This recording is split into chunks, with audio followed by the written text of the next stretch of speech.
J'en arrive maintenant à un point qui est, selon moi, le ressort et le secret de la domination, le soutien et le fondement de toute tyrannie.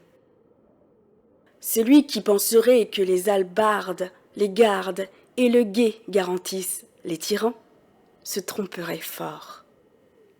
Ils s'en servent, je crois, par forme et pour épouvantail, plus qu'ils n'ossifient.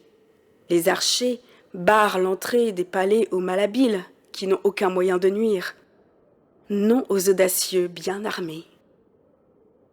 On voit aisément que, parmi les empereurs romains, moins nombreux sont ceux qui échappèrent au danger grâce au secours de leurs archers qu'il y en a eu de tués par ces archers mêmes. Ce ne sont pas les bandes de gens à cheval, les compagnies de fantassins, ce ne sont pas les armes qui défendent un tyran.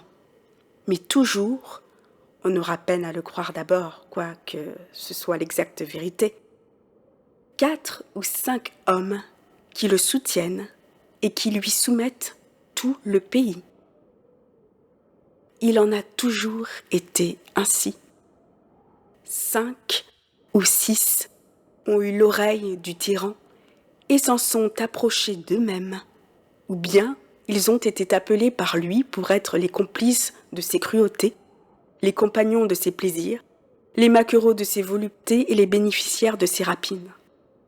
Ces 6 dressent si bien leur chef qu'il en devient méchant envers la société, non seulement de sa propre méchanceté, mais encore des leurs. Ces 6 en ont sous eux 600 qu'ils corrompent autant qu'ils ont corrompu le tyran.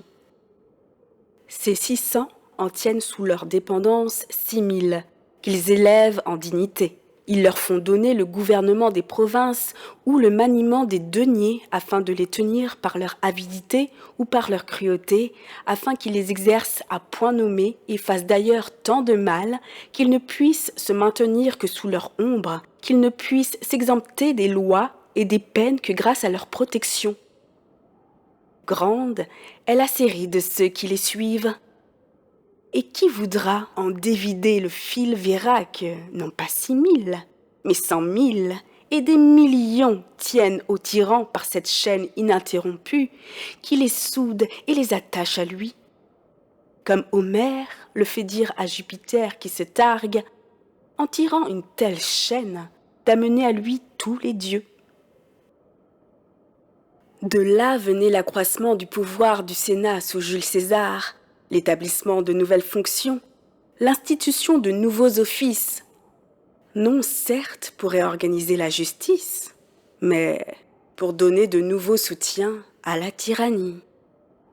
En somme, par les gains et les faveurs qu'on reçoit des tyrans, on en arrive à ce point qu'ils se trouvent presque aussi nombreux, ceux auxquels la tyrannie profite, que ceux auxquels la liberté plairait.